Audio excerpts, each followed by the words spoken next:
He was cut from his high school basketball team, and he left the game at the height of his career, and when he returned, didn't just play, he conquered. This is the story of Michael Jordan, the man who refused to lose, even when the world thought he was done. Today, Michael Jordan is more than a basketball player. He's a symbol for excellence, resilience, and the relentless pursuit of greatness. 6 NBA championships, 5 MVP awards, 2 Olympic gold medals, and an influence that stretches far beyond the game. But his road wasn't straight. It was filled with crushing setbacks, shocking retirements, public criticism, and one of the greatest comebacks in sports history. 1978 in Wilmington, North Carolina. A 15-year-old Michael Jordan is full of ambition, but he's short for his age and still raw in his skills. When the varsity basketball team roster is posted, his name isn't there. He's been cut. Most teenagers would take that as a sign to quit, but Jordan turned it into fuel. He trained every single day, often with tears of frustration, determined to make sure no one would ever doubt him again. The next year, he not only made the team, he dominated. And soon, the entire country would know his name. Jordan earned a scholarship to the University of North Carolina at Chapel Hill in 1982. As a freshman, he hit the game-winning shot in the NCAA championship, a moment that catapulted him into the national spotlight. Dean Smith, his legendary coach, described him as the most competitive player I've ever coached.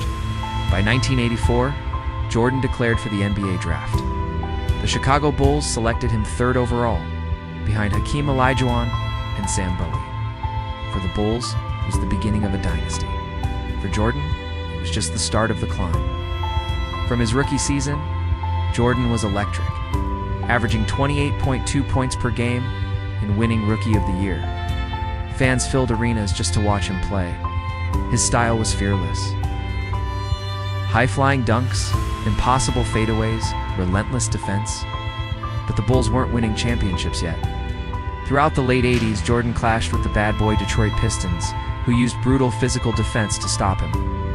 3 straight seasons, they knocked the Bulls out of the playoffs. Most players would have been broken. Jordan just got stronger. In 1991, everything changed.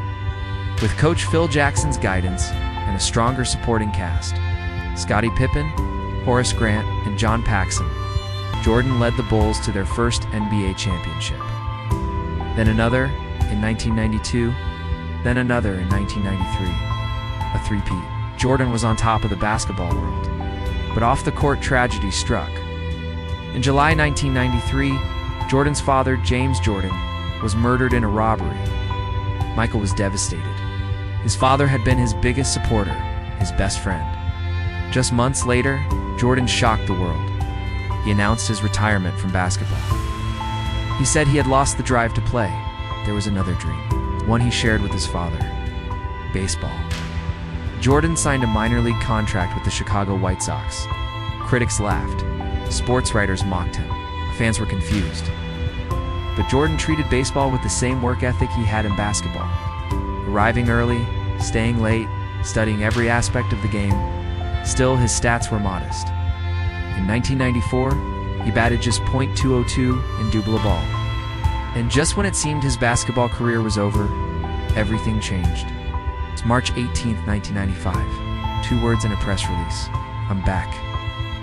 Jordan returned to the Bulls wearing the number 45, as his iconic 23 had been retired. His comeback was electric, but rusty. The Bulls were eliminated in the 1995 playoffs by the Orlando Magic. Some said he was past his prime. Jordan took it personally. In 1996, wearing 23 again, Jordan led the Bulls to a record-setting 72-10 season, a record that stood for 2 decades.